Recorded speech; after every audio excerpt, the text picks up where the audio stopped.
में this is Shahul John. आज हम पढ़ने वाले हैं NIOS हिस्ट्री को 315 जो कि क्लास 12th के लिए है। चैप्टर 17 है ये। चैप्टर 17 का पार्ट 3 है जिसका नाम है ब्रिटिश उपनिवेशवाद का आर्थिक प्रभाव। स्टार्ट करते हैं हम चैप्टर को, अपने थर्ड पार्ट को। फर्स्ट एंड सेकंड पार्ट को आप प्रीवियस वीडियो में देख सकते हैं, प्लेलिस्ट में चेक कर सकते हैं।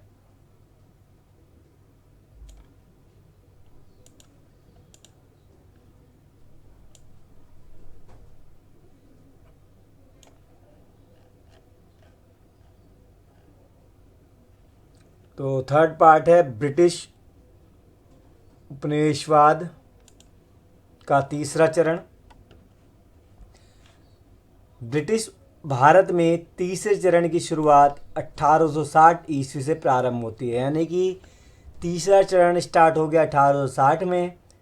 भारत जब निरंतर विस्तारित ब्रिटिश साम्राज्य का हिस्सा बन गया और भारत जब निरंतर विस्तारित ब्रिटिश साम्राज्य का हिस्सा बन गया था, यानी कि बढ़ते हुए ब्रिटिश साम्राज्य का हिस्सा बन गया था भारत, तथा ब्रिटिश राज सिंहासन के नियंत्रण तथा संप्रभुता के अधीन हो गया।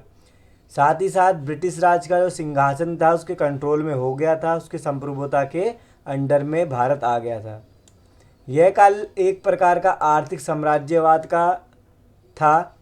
ये कौन सा समय चल रहा था? आर्थिक साम्राज्यवाद का समय था, जब ब्रिटिश पूंजी उपनिवेश में निवेश हुई थी।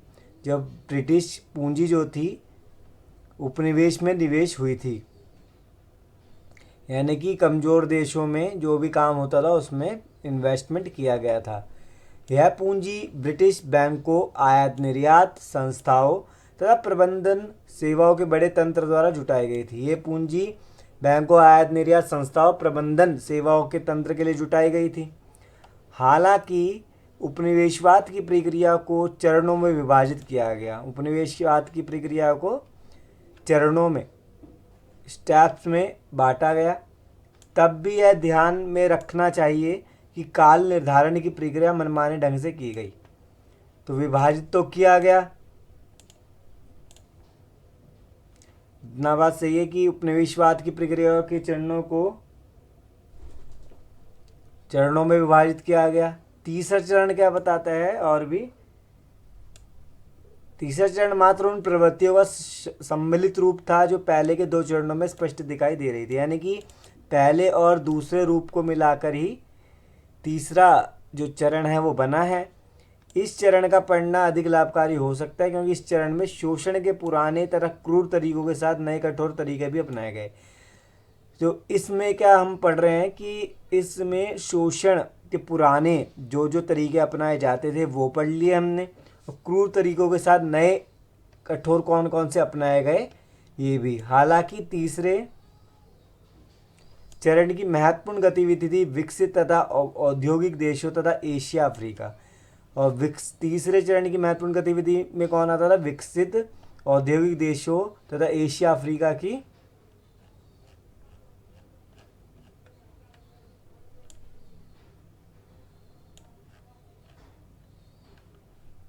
ठीक है, इन सब की लैटिन अमेरिका के उपनिवेशों के बीच प्रबल प्रतिद्वंदिता, यानी कि इनके बीच में कंपटीशन देखा गया। 19वीं शताब्दी में फ्रांस, जर्मनी, बेल्जियम, अमेरिका, यहाँ तक कि जापान ने औद्योगिकरण का स्वाद चखा।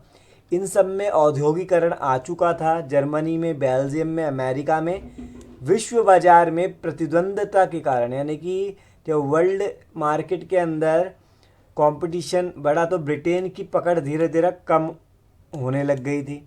नए बाजारों की तलाश तथा कच्चे माल की खोज में इन देशों ने उपनिवेशों की तलाश प्रारंभ कर दी। नए नए बाजार मिलने लग गए, तब नए बाजारों की तलाश, कच्चे माल की खोज में इन देशों ने उपनिवेशों की तलाश करी, यानी कि कमज़ोर देशों पे आक्रमण करके उन्हें अपने कब्जे में लिया तथा वर्तमान औपनिवेशिक बस्तियों पर अपनी पकड़ मजबूत भी कर दी।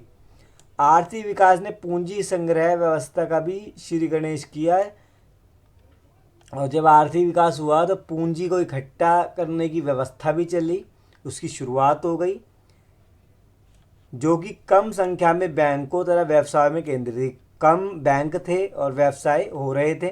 इस पूंजी को औद्योगिक उत्पादन की गति को और तीव्र बनाने के लिए कच्चे माल के तीव्र प्रभाव को बनाए रखने उपनिवेश में निवेशित किया गया। तो इसमें क्या किया गया, कच्चे माल के तीव्र प्रभाव को बनाए रखना था के लिए और भी उपनिवेश में निवेशित किया गया, यानी कि वही मतलब बता दिया आपको मैंने, उपनिवेश का मतलब उसमें निवेश किया गया। अन्य विकासशील पूंजीवादी देशों में ऊंचे शुल्क के प्रतिबंध ने ब्रिटेन में निर्मित उत्पादों के बाजार के संक्षिप्तीकरण के प्रयोग को जन्म दिया। साथ ही साथ क्या हुआ, विकासशील पूंजीवादी जो देश थे वहाँ पर प्रतिबंध लगा दिया था, शुल्कों पे ऊंचे शुल्क के प्रतिबंध, जिससे क्या निर्मित उत्पादों के बाजार के संक्षिप्तीकरण की प्रक्रिया को भी जन्म दिया गया। तथा ब्रिटेन में कृषि उत्पादों के भारी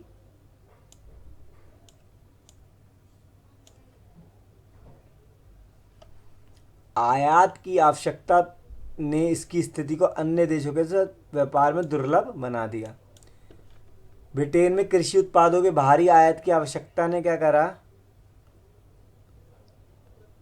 इसकी स्थिति को अन्य देशों के साथ व्यापार में दुर्लभ बना दिया।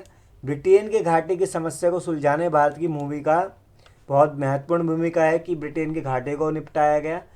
भारत के ऊपर ब्रिटेन के नियंत्रण, भारत के ऊपर ब्रिटेन का कंट्रोल था, यह बताता है कि उसके कपड़ों के एक बंदी बाजार मौजूद है। उसके कपड़ों के लिए क्या है, एक बंदी बाजार मौजूद है, क्योंकि भारत पर इंग्लैंड का कंट्रोल था, ब्रिटेन का। हालांकि भारत के कच्चे माल के अतिरिक्त क्या होता था, अतिरिक्त निर्यात ने उसके घाटे को कहीं और से पाटने में मदद की, यानी कि उसके जो ऊपर खर्चा बढ़ रहा था उसको घटाने की कोशिश करी थी निर्यात ने। यहाँ एक और देसी हथकरघा उद्योग दम तोड़ रहा था, यानी देशी हथकरघा भारत के जो भी काम उद्योग धंधे से ख़त्म हो रहे थे, वहीं उपनिवेश में नए उद्योग प्रारंभ करने के भी कुछ प्रयास हुए। नए नए उपनिवेश में नए नए उद्योग स्टार्ट किए गए। उपनिवेशी सरकार ने हमेशा मुक्त व्यापार की बात की, किंतु राज्य के भेदभाव पूर्ण नीति के परिप्रेक्ष्य में स्वदेशी व्यवसायियों को कई बाधाओं का सामना करना पड़ता था। उपनिवेशी सरकार ने क्या बोला, मुक्त व्यापार होना चाहिए, पर क्या हुआ, फिर भी विदेशी स्वदेशी व्यवसायी जो थे, स्वदेशी देश के ही जो व्यवसायी थे, उनको बहुत समस्या को सामना करना पड़ रहा था। ब्रिटिश पूंजी आरंभ में रेलवे, जूट उद्योग, चाय बागान तथा खनन में निवेश की गई। ब्रिटिश पूंजी सबसे ज़्यादा रेलवे में, जूट उद्योग, चाय बागान, खनन में उसमें इन्वेस्टमेंट किया गया। भारतीय पूंजी बाजार यूरोपीय बैंकिंग संस्था द्वारा संचालित होता था। जो भारत का पूंजी बाजार था वो यूरोप की बैंकिंग संस्थाओं द्वारा ही कंट्रोल में या उसमें चलाया जाता था। यहाँ एक और, इन बैंकों के तंत्र से ब्रिटिशों को पूंजी आसानी से प्राप्त होती थी, और बैंकों के जो कंट्रोल से अंग्रेज़ों को, ब्रिटिशर्स को पूंजी प्राप्त होती थी आसानी से।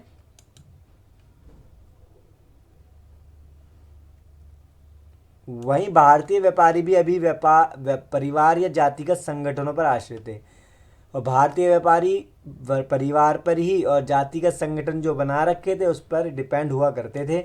ब्रिटिश बैंकिंग कंपनी तथा ब्रिटिश ट्रेडिंग लाभ बहुत ही सुनिश्चित रूप से चैम्बर्स ऑफ कॉमर्स तथा प्रबंधक संस्थाओं द्वारा संचालित होता था।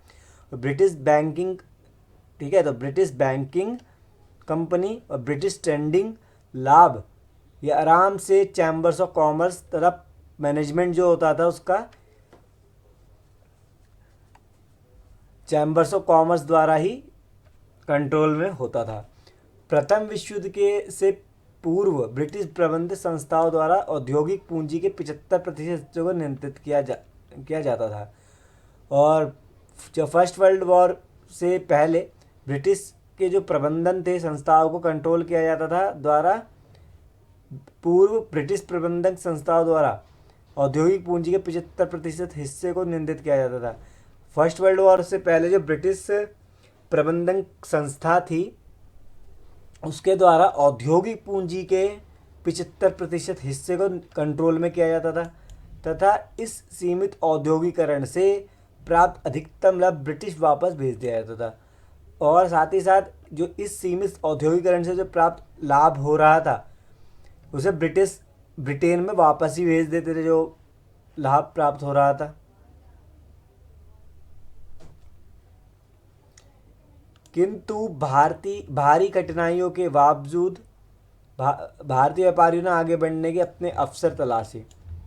बहुत सारी कठिनाइयाँ हो रही थी भारत को, फिर भी उसने आगे बढ़ने के अवसर को तलाशे।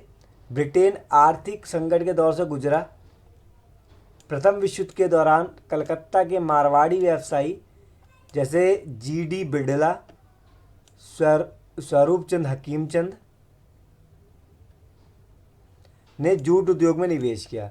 जब ब्रिटेन आर्थिक संकट से गुजर रहा था तब विश्व युद्ध के दौरान कलकत्ता के मारवाड़ी व्यवसायी थे जैसे जीडी बिड़ला, स्वरूप चंद हकीमचंद ने जूट उद्योग में अपना इन्वेस्टमेंट करा था। शीघ्र ही उन्होंने अपना प्रभाव क्षेत्र अन्य क्षेत्रों जैसे कोयला खदानों, चीनी मिलों, कागज उद्योग तक विस्तृत कर दिया। बाद में क्या हुआ, उन्होंने अपना प्रभाव कोयला की खदानों में भी लगाया, चीनी मिलों में भी लगाया और कागज उद्योग में भी अपना विस्तार करा। उन्होंने कुछ यूरोपीय कंपनियां भी खरीद ली थी। इन्होंने भारतीय पूंजी की जबरदस्त सफलता पश्चिम में कपड़ा उद्योग में देखी जा सकती है, जिसने अपनी सफलता को संगठित करने के लिए विश्व युद्ध के दौरान बड़ी मांगों का लाभ उठाया तथा वह लगभग लंकाशायर से बराबरी की स्थिति में आ गया।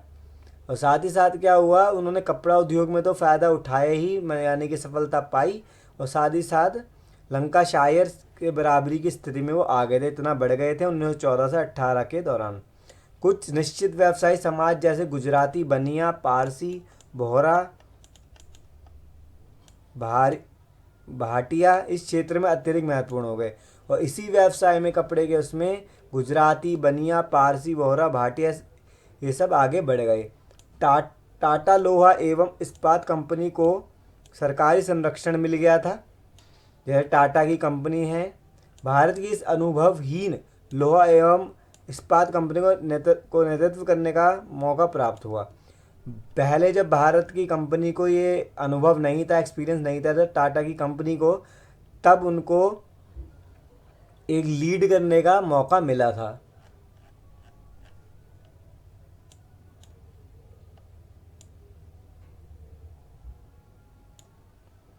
प्रथम विश्व युद्ध के उपरांत विदेशी व्यापार के सूत्र पुनः जुड़ने प्रारंभ हुए। जब प्रथम विश्व युद्ध हुआ उसके दौरान ही विदेशी व्यापार के सूत्र जुड़ने स्टार्ट हो गए, किंतु पुनः निराशावादी दौर में घरेलू बाजार तुलनात्मक रूप से देशी उद्योगों द्वारा दोहन के लिए मुक्त हो गया। और घरेलू बाजार जो है कंपैरिजन में देशी उद्योगों द्वारा दोहन के लिए मुक्त हो गया, यानी कि अब वो यूज़ कर सकते थे घरेलू देशी उद्योगों को, क्योंकि विदेशी व्यापार घटा था। उपनिवेशवादी सरकार ने चीनी तथा कपास उद्योग को कुछ सुरक्षा प्रदान कर दी थी। उपनिवेशवादी जो सरकार थी उन्होंने चीनी को और कपास उद्योग को कुछ सिक्योरिटी लगा दी थी उस पर। कृषि क्षेत्र में गिरते मूल्यों को देखते हुए यह कदम उठाया गया था, क्योंकि कृषि क्षेत्र के मूल्य गिर रहे थे, इसलिए कदम उठाया था। कम कीमतों ने पूंजी का रुख औद्योगिक क्षेत्र की ओर मोड़ दिया था। जब कम कीमत मिलने लगी तो लोगों का रुख औद्योगिक क्षेत्र की ओर गया। भारतीय भी बीमा तथा बैंकिंग क्षेत्र में कूद पड़े। अब भारतीय यानी कि इंडिया भी बीमा में और बैंकिंग क्षेत्र में आ गए। अब दोबारा द्वितीय विश्व युद्ध के दौरान, जो कि 1939 से 45 में हुआ था, जैसे ही विदेशी आर्थिक प्रभाव कम होना स्टार्ट हुआ, भारतीय उद्योगपतियों ने भारी लाभ कमाया था। अपनी सीमित सफलताओं से उत्साहित होकर भारतीय पूंजीवादी वर्ग ने अपने संबंध भारतीय राष्ट्रवादियों से जोड़े। जैसे विदेशी आर्थिक प्रभाव कम होना स्टार्ट हो गया था उस समय में, भारतीय उद्योगपतियों ने भारी लाभ उठा लिया था। अपनी सीमित सफलताओं से उत्साहित होकर, जब उनकी जो सीमित सफलता थी, यानी कि जो सफलता भी उनको मिली थी, उन्होंने भारतीय पूंजीवादी वर्ग ने अपने संबंध भारतीय राष्ट्रवादियों से भी जोड़े। शीघ्र ही उन्होंने राज्य के अधीन भारी उद्योग की स्थापना की और साथ ही साथ इन लोगों ने, जो पूंजीवादी वर्ग थे, उन्हें राज्य के अधीन रहकर भारतीय उद्योगों की स्थापना की, मांग को शुरू कर दिया और विदेशी पूंजी के प्रवेश को लेकर उन्होंने स्वयं को संगठित करना प्रारंभ किया कि विदेशी पूंजी के लिए खुद को इकट्ठा उन्होंने कर लिया था।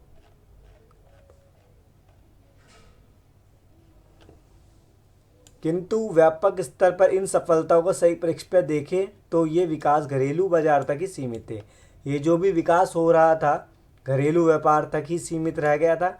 आगे स्वदेशी पूंजी को उपनिवेशवादी अर्थव्यवस्था की ढांचागत दुर्लभताओं के खिलाफ एक लंबी लड़ाई लड़नी पड़ी और जो स्वदेशी पूंजी थी उसको उपनिवेशवाद की अर्थव्यवस्था के ढांचागत दुर्लभताओं के खिलाफ, यानी कि जो भी कमी थी उसके खिलाफ उनको लंबी लड़ाई लड़नी पड़ी ताकि वो उसमें आ सके। भारतीयों की गरीबी को देखते हुए प्रगति की संभावना निराशा उत्पन्न रही। भारतीयों की जो गरीबी थी उसको देखते हुए जो भी निराशा उसमें उत्पन्न रही, क्योंकि भारत में पैसा कम था। आरंभिक भारतीय राष्ट्रवादी, जैसे कि शुरू के जो भारतीय राष्ट्रवादी जैसे दादा भाई नौरोजी, एम.जी. रानाडे, आर.सी. दत्त ने ब्रिटेन से भारतीय पूंजीवादी औद्योगिकरण की अपेक्षा रखी। तो उन्होंने ब्रिटेन से भारतीय पूंजीवादी औद्योगिकरण की अपेक्षा रखी कि उनको पसंद करें, किंतु उपनिवेशवादी आर्थिक नीतियों से वे असंतुष्ट नजर आए।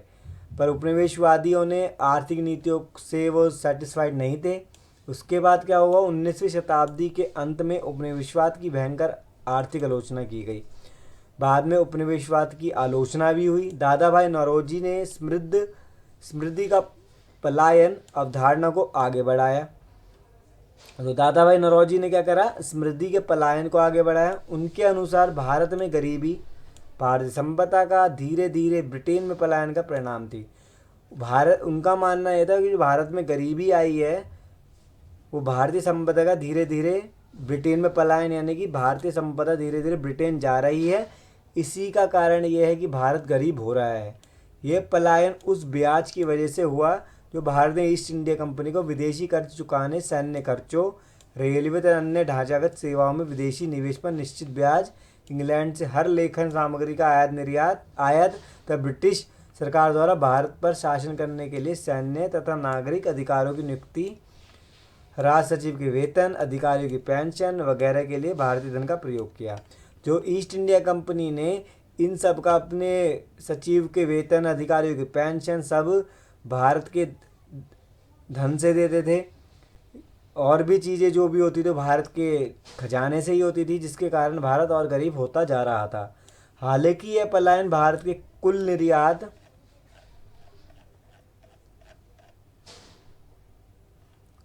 का छोटा सा ही अंश था। यदि इसका निवेश देश में हो गया हो तो पूंजीवादी अर्थव्यवस्था के निर्माण में ये मदद कर सकता है।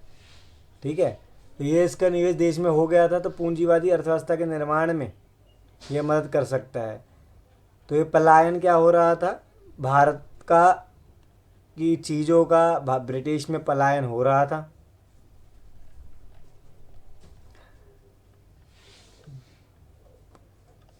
उपनिवेशवादी आर्थिक नीतियों को लेकर एक मुख्य प्रश्न उठता था कि क्या भारत में कुछ विकास हुआ।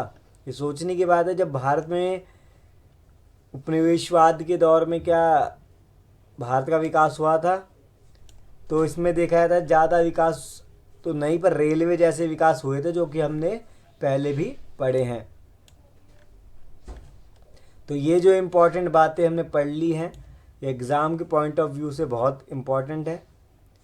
अगर आपको ये वीडियो पसंद आती है तो इस वीडियो को लाइक शेयर करना ना भूलें और चैनल को सब्सक्राइब करना ना भूलें।